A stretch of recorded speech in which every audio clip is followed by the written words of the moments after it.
moi, c'est un grand plaisir d'être ici, et l'honneur. Nous nous sommes rencontrés avec Chantal il y a 12 ou 13 années.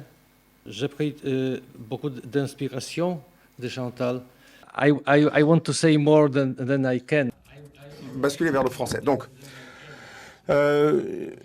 je crois que je vais pouvoir dire plus en français que je ne peux le dire en anglais. Donc, je commence avec la présentation, qui est une présentation qui est assez complexe. C'était d'ailleurs une tâche assez fastidieuse, rassembler le tout. Cela est aussi dû au fait que je remplace Neville Fay, qui aurait dû être là aujourd'hui, participer à cette conférence. Nous allons donc parler des arbres, de la relation entre les êtres humains et les arbres. Et il n'est pas possible pour moi de vous parler de tous ces aspects-là, de cette relation entre l'être humain et les arbres, sans être un peu plus précis. Et donc, j'ai dû un peu écourter la présentation et certains exemples, parce que sinon, je n'aurais pas pu tenir cette conférence ou cette intervention dans le temps qui m'est imparti. Donc, cette avenue que vous voyez, c'est une avenue qui se trouve dans la région de laquelle je suis originaire, qui longe un étang. Donc, vous voyez donc une avenue avec des chênes. Et c'est là où j'ai grandi aussi. C'est aussi une des raisons pour laquelle je suis aussi passionné par le sujet des arbres ou les avenues arborisées en général. Donc, j'ai mentionné brièvement Neville Fay. Donc, quelques photos ici qui justement illustrent notre collaboration lors de la rédaction du livre que nous avons publié. Je vous recommande aussi ce livre, puisque ce livre montre bien que les arbres vivent et se développent dans des dimensions bien différentes que les êtres humains ou les animaux. Ce livre aussi offre une approche didactique quant au sujet, on va dire, plus large de la dendrologie.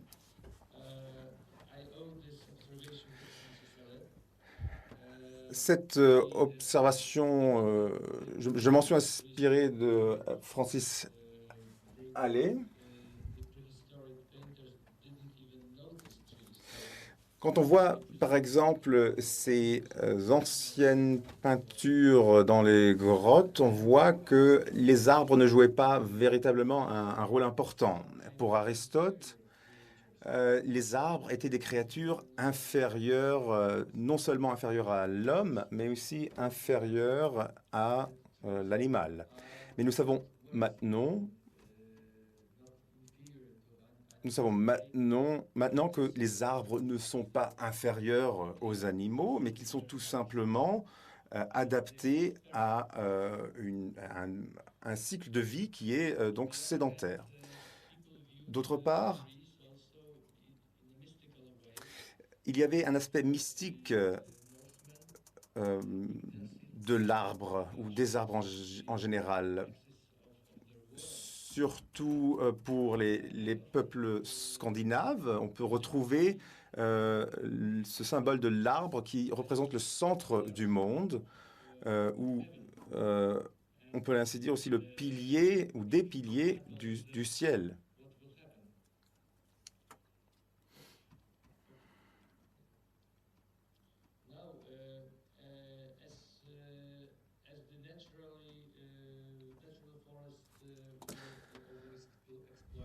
Alors qu'il y a eu une surexploitation des forêts naturelles et que celles-ci ont eu du mal à se régénérer,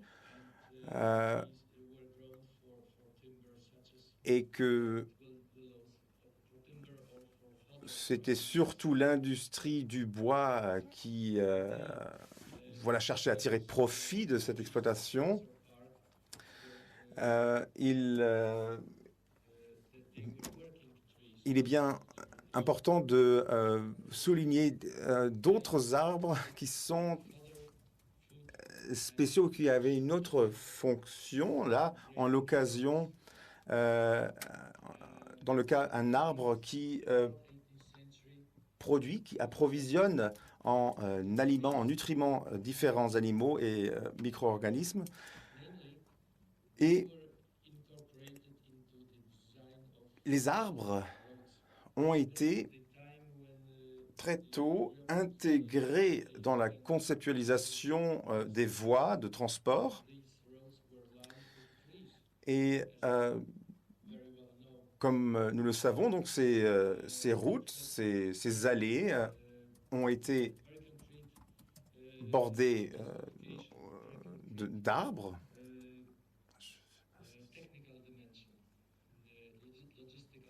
Donc cela a bien sûr aussi des raisons logistiques, comme par exemple l'ombrage. Aussi une sorte de repère lors de la nuit pour les personnes qui sont en route.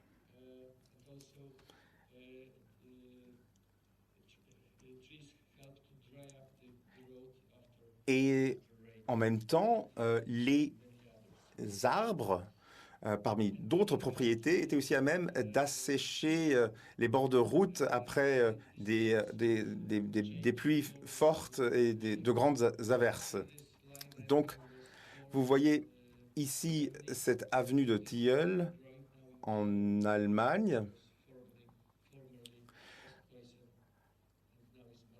Donc, plutôt, cela appartenait à l'Allemagne avant et maintenant cela fait partie de la Pologne. Donc, bon. Et les arbres aussi ont une caractéristique pour soutenir l'agriculture. Cela est aussi le cas dans l'ouest de la Pologne, où nous avons des ceintures protectrices d'arbres, pour le dire ainsi. Un des généraux de Napoléon, d'ailleurs, savait que les arbres dans un paysage ou les arbres dans un domaine agriculturel étaient favorables au développement donc, agricole. Donc, est-ce que les arbres sont différents de nous? C'est la question que se posait Francis Allais, le botaniste français de renommée qui vient donc de Montpellier. Ici, on le voit à côté d'un chêne, à quelques kilomètres de chez moi, dans un village, donc un village qui, par le passé, a fait partie de l'Autriche, de l'Allemagne, de la Tchéquie, et puis on va voir à l'avenir, peut-être que ce village va une fois de plus changer de dimension politique.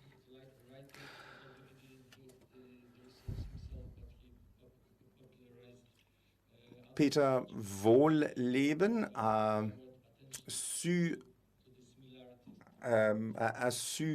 trouver les mots pour démocratiser, on va dire ainsi, démocratiser les sciences dendrologiques pour que plus de monde puisse comprendre l'intérêt des arbres et leur rôle dans notre société. Là, un arbre qui a peut-être 500 à 600 ans d'ancienneté et un arbre qui a grandi à son rythme. Je crois d'ailleurs qu'un collègue va faire une présentation sur le rythme dans la nature. Donc,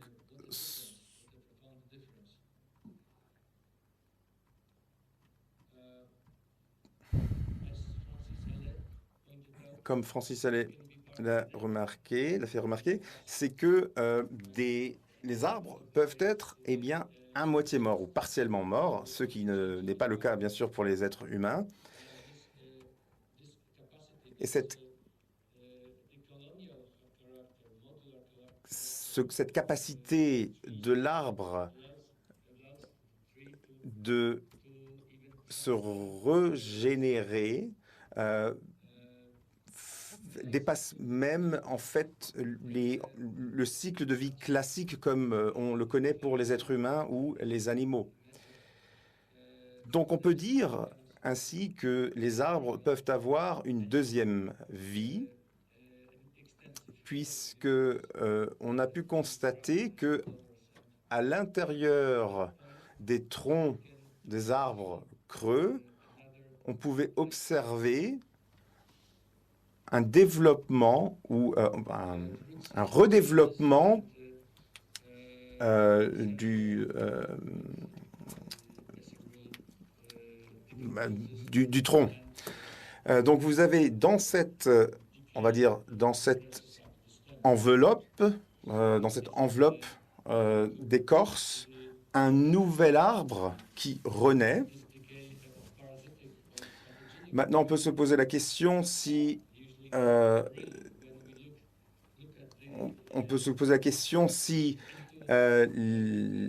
dégradation à l'intérieur de l'arbre qui est liée à est parasitique ou est d'origine parasitique ou pas. Mais en même temps, on peut se poser la question si justement ce ne sont pas ces différents parasites qui rendent possible ce recyclage de l'arbre.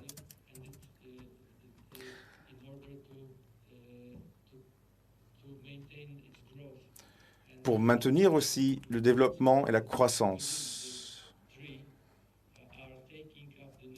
Puisque les parasites font le transfert des nutriments dont a besoin l'arbre entre le sol, les différents champignons et les différents micro-organismes, et donc l'arbre.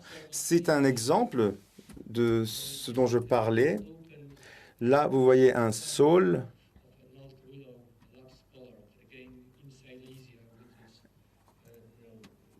Vous voyez à l'intérieur de ce saule un autre saule qui vient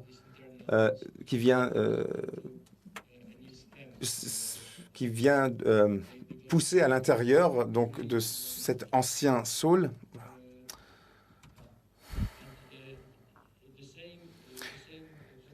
La même chose peut-être, ou le même phénomène peut être aussi observé, a pu être aussi observé en Bavière avec un tilleul qui a 1300 ans, on estime, et un arbre qui compte plusieurs troncs, pour le dire ainsi, ce qui est assez spécial. À proximité de Varsovie, un chêne qui était, on va dire, presque avait dépassé, ou était mort, oui, a pu se régénérer, comme on peut le voir non, sur l'autre photo.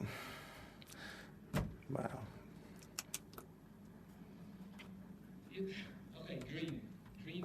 Donc, sur le dessin, vous voyez le vert, le côté coloré en vert, et donc ce nouveau tronc, cette nouvelle partie de l'arbre,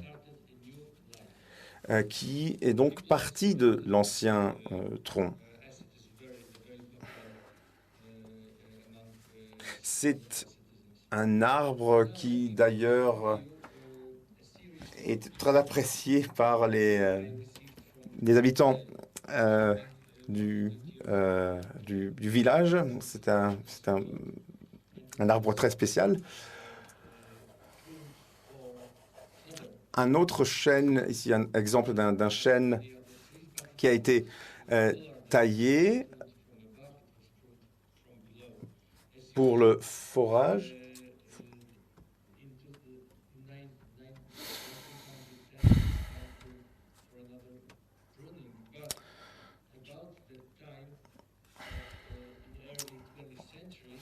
Donc, au cours des années, début du XXe siècle, donc 1920,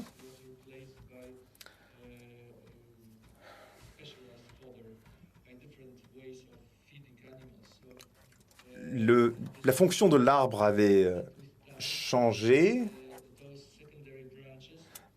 Vous pouvez voir ces branches secondaires.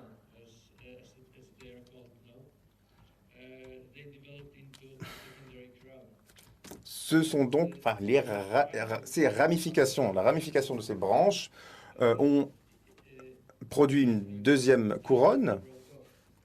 Et une partie de cette couronne, d'ailleurs, s'est écartée ou chutée.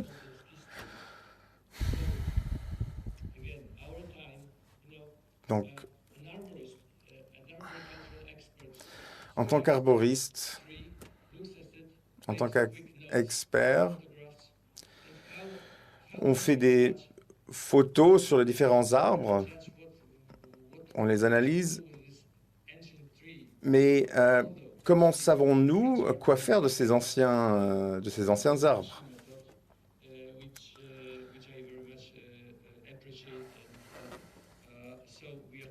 Donc, ce que nous essayons de faire, c'est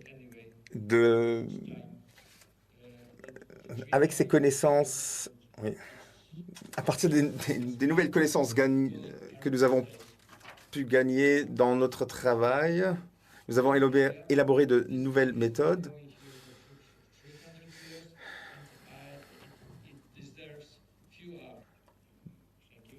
D'accord.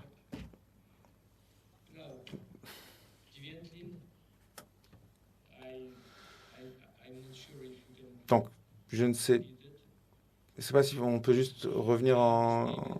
Ah non, si vous pouvez prononcer le nom Dźwiętlin en Pologne. Donc, c'est là d'où je viens. Donc, ça, c'était une réunion qui a eu lieu en Pologne. D'ailleurs, je reconnais certains visages de ces participants. Des participants en provenance d'Espagne, de République tchèque, de Grande-Bretagne et même de Russie. Et originaire d'Allemagne. Cet arbre, nous l'avons planté comme symbole de solidarité, mais aussi pour nous lancer des pistes de réflexion sur notre vie au sens plus profond du terme, même on va dire philosophique du terme. C'est-à-dire que nous, les êtres humains, nous naissons et nous mourrons à un moment donné, et les arbres ont la capacité de vivre plusieurs fois. Je crois que notre objectif commun ici, c'est d'assurer justement la préservation des arbres donc à l'avenir pour nous, pour nos enfants.